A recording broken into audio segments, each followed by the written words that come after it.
Hello everyone, welcome to literature in Bangla. আমাদের আজকের আলোচনার বিষয় হলো বিখ্যাত লেখিকা ভার্জিনিয়া উলফের লেখা এসে শেক্সপিয়ারস সিস্টার। ভার্জিনিয়া উলফকে ইংল্যান্ডের বিংশ শতাব্দীর সেরা লেখিকাদের মধ্যে একজন ধরা হয়। তিনি একাধারে একজন নোভেলিস্ট, শর্ট স্টোরি লেখিকা, সমালোচক এবং সেই সাথে তার গুরুত্বপূর্ণ যে উপাধিটা রয়েছে সেটা হচ্ছে তিনি একজন ফেমিনিস্ট। অর্থাৎ তিনি একজন নারীবাদী লেখিকা, যিনি নারীদের বিভিন্ন অধিকার নিয়ে বা নারীদের অবস্থান নিয়ে কথা বলেন। যদিও ফেমিনিস্ট টার্মটাতে আমাদের অনেকের একটু ভুল ধারণা রয়েছে, যে আমাদের এদিক সাধারণত মনে করা হয় যে ফেমিনিস্ট মানেই হচ্ছে সাধারণত পুরুষ বিদ্বেষী, অর্থাৎ এই টার্মটাকে একটু নেগেটিভলি দেখা হয়। কিন্তু ইংল্যান্ডের দিক দিয়ে বা লেখিকার নিজস্ব যে অবস্থান সেই দিক দিয়ে দেখতে গেলে ফেমিনিস্ট খুবই গুরুত্বপূর্ণ একটা পয়েন্ট ছিল ওনার। তিনি সবসময় তার লেখায় অধিকাংশ সময় নারীদের পক্ষে, নারীদের অধিকার, নারীরা যে লাঞ্ছনার বঞ্চনার শিকার হচ্ছে এই ব্যাপারটা নিয়ে তিনি লেখালেখি করেছেন। তার লাইফ ডিউরেশন হলো 1882 থেকে 1941। এবারে এসের ব্যাকগ্রাউন্ড সম্পর্কে বলে নেওয়া যাক। এই যে শেক্সপিয়ার সিস্টার নামে যে এসেটি রয়েছে সেটি হচ্ছে ভার্জিনিয়া উলফের আরেকটি লম্বা এসে, যার নাম হচ্ছে এ রুম অফ ওয়ান্স ওন। এই এসের তৃতীয় চ্যাপ্টার হচ্ছে এই শেক্সপিয়ার সিস্টার নামক এসেটা। শেক্সপিয়ার সিস্টার নামক যে এসেটি রয়েছে এই ধরনের এসেকে বলা হয় পারসুয়েসিভ এসে। অর্থাৎ এ ধরনের লেখায় রাইটার এক ধরনের লজিক্যাল আর্গুমেন্ট তৈরি করেন এবং বিভিন্ন লজিক যুক্তিতর্কের মাধ্যমে বুঝিয়ে দেন বা তার পয়েন্ট অফ ভিউ বোঝানোর চেষ্টা করেন।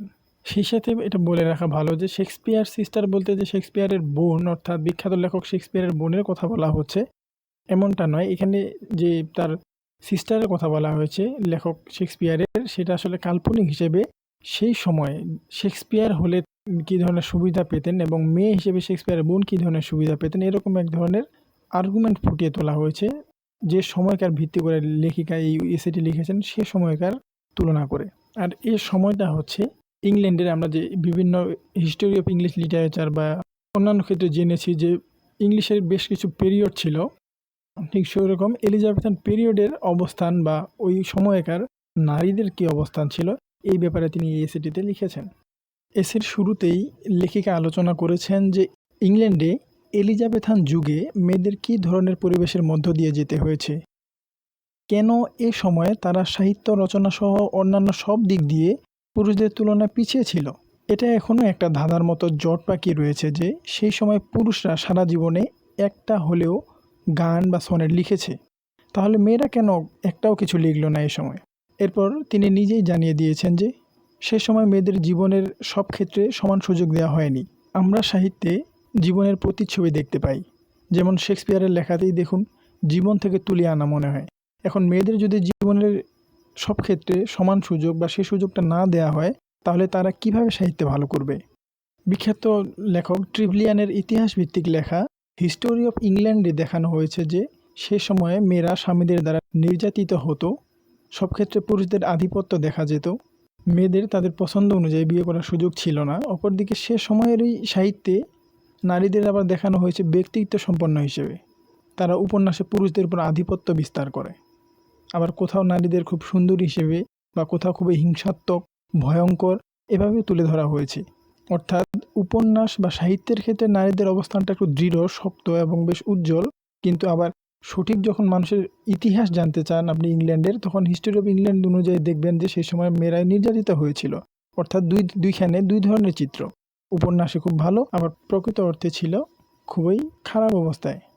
সব মিলিয়ে নারীদের এক অদ্ভুত প্রতিমূর্তি দাঁড়িয়ে যাচ্ছে, কারণ কল্পনায় নারীরা গুরুত্বপূর্ণ, অপরদিকে বাস্তবে তারা তেমন যেন গুরুত্বপূর্ণ নয়।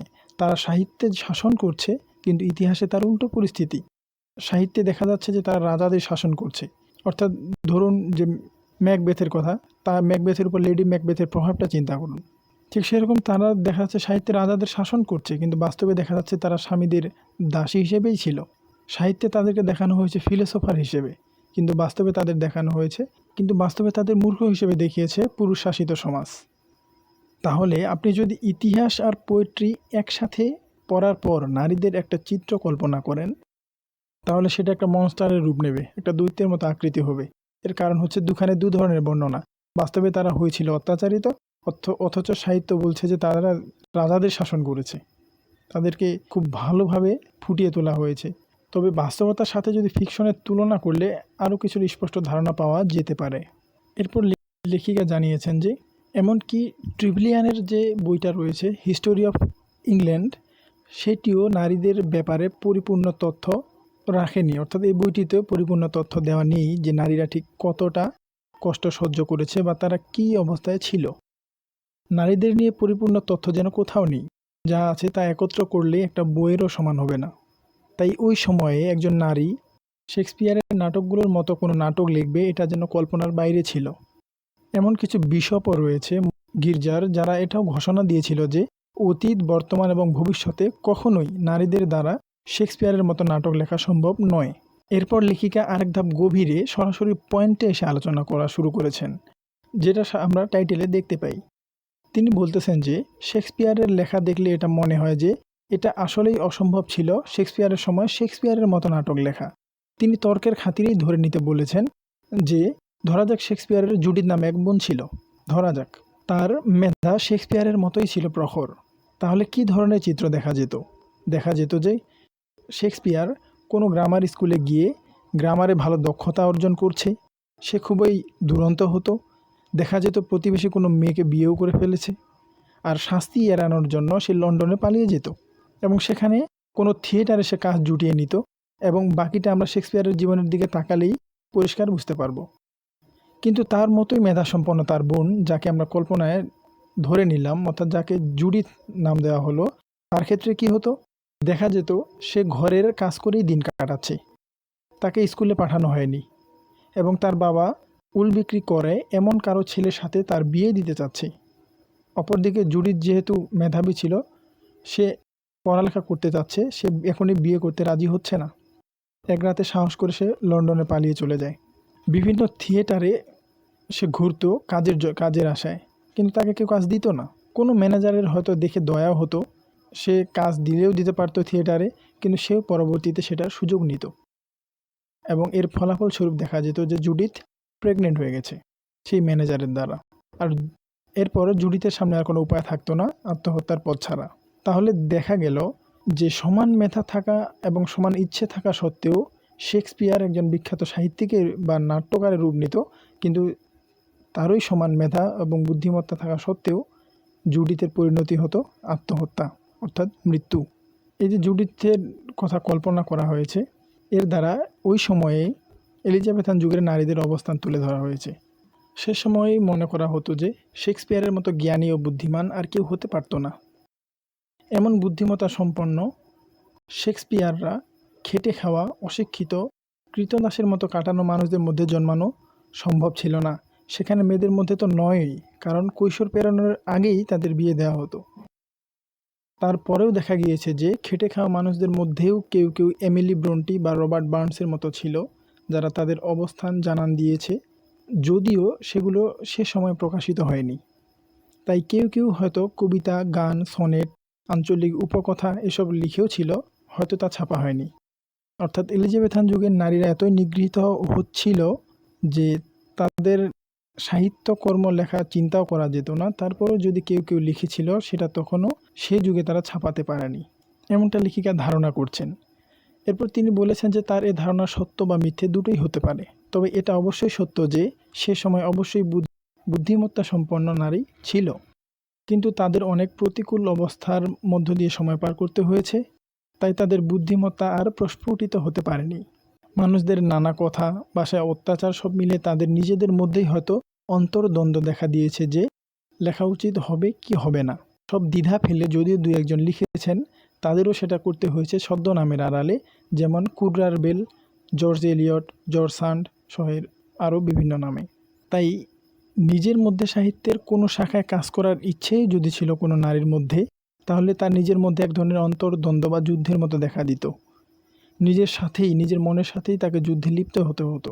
তাই সাহিত্য লেখার মতো যে ধরনের মনের অবস্থা প্রয়োজন তা তাদের ছিল না। এমনকি এটা অনেক দিন পর্যন্ত আবিষ্কার করা যায়নি যে সাহিত্য লেখার জন্য আসলে কী ধরনের মানসিক অবস্থার প্রয়োজন।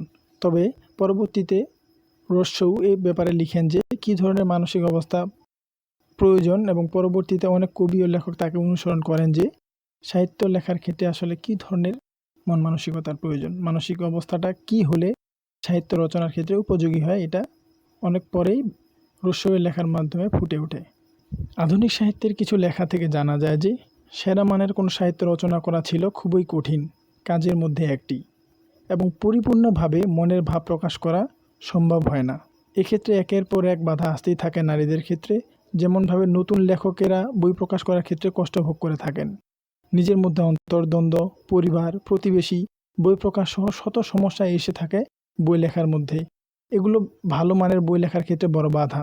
এছাড়া ক্রিটিক্সদের সমালোচনা তো আছেই। বাধা সবখানে থাকে, তবে এর মাঝেও যে কিছু লেখা প্রকাশিত হয় সেগুলো মিরাকল ঘটার মতোই ব্যাপার ছিল। এগুলো তো গেল সবার জন্য সমস্যা, অপরদিকে নারীদের জন্য এই সমস্যাগুলো ছিল আরও প্রকট। লেখার ক্ষেত্রে তাদের স্বাধীনতা ছিল না যথেষ্ট টাকা পয়সাও। জন কিটস, টেনিসন সহ পুরুষ লেখক যারা আছে তারা মানসিক চাপ বা কষ্ট কাটানোর জন্য কোনো বিশেষ জায়গায় ঘুরে আসতে পারতেন, কিন্তু সেটা নারীদের ক্ষেত্রে সম্ভব ছিল না, কারণ তাদের সেই অনুমতি কিংবা টাকা কোনোটাই ছিল না। এইসব আর্থিক সমস্যার পাশাপাশি আরও কিছু সমস্যা তো আছেই। সেই বড় সমস্যাটি হলো জন কিটসদের কেউ সাহিত্য লিখতে বাধা দেয়নি, কেউ নিরুৎসাহিতও করেনি, কিন্তু নারীদের তারা বাধা দিয়েছে, নিরুৎসাহিত করেছে। এই বাধা দেওয়া বা নিরুৎসাহিত করার প্রভাবটা ছিল অনেক ভয়ানক। যেমন বিখ্যাত লেখক অস্কার ব্রাউনিং বলেছেন, নারীদের মধ্যে যে সবচেয়ে বুদ্ধিমান সেও পুরুষদের মধ্যে যারা সবচেয়ে কম বুদ্ধিমান সেই লোকটির চেয়েও নিচু। অর্থাৎ সবচেয়ে জ্ঞানী নারীটিকেও এখানে তুলনা দেওয়া হয়েছে সবচেয়ে কম বুদ্ধিমান পুরুষটির সাথে, বলতেছে যে তার চেয়েও সে নিচু। হয়তো যখনই কোনো মেয়ে তার বাবাকে বলেছে যে সে লেখালেখির কাজ করতে চায়, তখন হয়তো তার বাবা বলেছে যে দেখো অস্কার ব্রাউনিং কি বলেছে। শুধু ব্রাউনিং নয়, বরং তখন স্যাটারডে রিভিউ নামক একটি পত্রিকা ছিল যেখানে তারা নারীবাদের বিরুদ্ধে, নারীদের লেখা বা অন্যান্য কাজ করার বিরুদ্ধে লিখত। অর্থাৎ তারা পত্রিকা বের করে লিখত নারীদের বিরুদ্ধে। তারা নিয়মিত নারীদের নিরুৎসাহিত করে গেছে। তাদের এ ধরনের কথা, মন্তব্য ও লেখনী নারীদের দমিয়ে দিয়েছে। যে দু একজন লিখেছিল তাদের লেখার মধ্যেও এই নেগেটিভ প্রভাব দেখা গেছে। যারা এসব বিখ্যাত মানুষদের লেখা ও কথা শুনে এদিকে এগোয়নি, হতে পারে তাদের মধ্যে কেউ সাহিত্যিক, নোভেলিস্ট বা পিয়ানো বাদকও হতে পারত। এমনকি এই 19 শতকেও একজন নারীকে আর্টিস্ট হতে কেউ উৎসাহিত করে না। তাকে নীতি কথা শোনানো হয়, ধমকানো হয়, এটা করো, ওটা করো না, এটার অনুমতি দেওয়া গেল, ওটার অনুমতি নেই, এরকম হাজারো কথা আজও শোনানো হয়। এরপর লেখিকা বলেছেন যে রাজনীতি যেন পুরুষদের দখলে, নারীরা যেন রাজনীতি করতে পারবে না। আজও দেখা যায় তাদের আসন সংখ্যা লিমিটেড থাকে, অর্থাৎ নির্ধারিত, এই নির্দিষ্ট আসনের বাইরে তারা আর রাজনীতি করতে পারবে না। মানুষের স্বাধীনতা পাওয়ার যে ইতিহাস, তার থেকে নারীদের স্বাধীনতার বিরোধিতা করার ক্ষেত্রে যে পুরুষদের ভূমিকা, সেটা যেন আরও বেশি আকর্ষণীয়। অর্থাৎ মানুষ তাদের নিজের স্বাধীনতা চেয়েছে, কিন্তু যখনই নারীর স্বাধীনতার ব্যাপারটা এসেছে, দেখা গেছে যে মানুষের স্বাধীনতার চেয়ে নারীদের স্বাধীনতার ক্ষেত্রে মানুষ আরও বেশি বিরোধিতা করেছে। এবং তাদের বিরোধিতার নিয়ে যদি লেখা যায় যে তারা ঠিক কী কী করেছে, এসব লিখতে গেলে যেন মজার একটা বই হয়ে দাঁড়াবে। কিন্তু আজ যা মজার, সে সময় কিন্তু তা মোটেও মজার ছিল না। সবার এ ধরনের মনোভাব হাজারো নারীর চোখে জল ঝরিয়েছে। অতীতে হাজারো নারী হয়তো ঘরের কোণে বসে চোখের জল ঝরিয়েছে তাদের এরকম আচরণে। জীবনের সব ক্ষেত্রে নারীদের মন মানসিকতা এভাবেই বাধাগ্রস্ত হয়ে এসেছে। আমরা শেক্সপিয়ারের মনের অবস্থা সম্পর্কে খুবই কম জানি। তার সমস্যা, সমাধান, কষ্ট, আনন্দ, ক্রোধ এ সম্পর্কে আমাদের খুব কম জানানো হয়েছে। তবে শেক্সপিয়ারের মানসিকতা, চিন্তা চেতনা এতই উজ্জ্বল ছিল যে মনে হয় এটি যেন মানুষের সব নেগেটিভ কথা সহ সব নেগেটিভ প্রভাব সহ্য করার মতো ছিল। এটি মনে হয় সব কিছুই সহ্য করে নিতে পেরেছে, আর এজন্যই হয়তো তার লেখায় তিনি প্রাণ খুলে সব কিছু প্রকাশ করতে পেরেছিলেন। এই এসেটি লেখিকা এখানে শেষ করেছেন।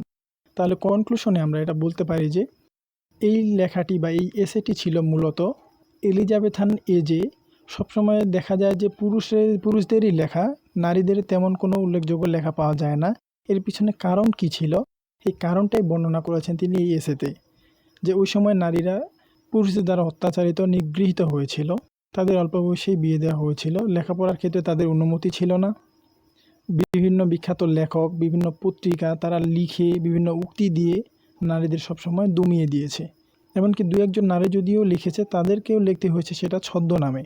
এরকম নারীরা ঠিক কেন লিখতে পারেনি, ঠিক নারীদের পক্ষে যুক্তি দিয়ে লেখিকা এই এসেটি রচনা করেছেন।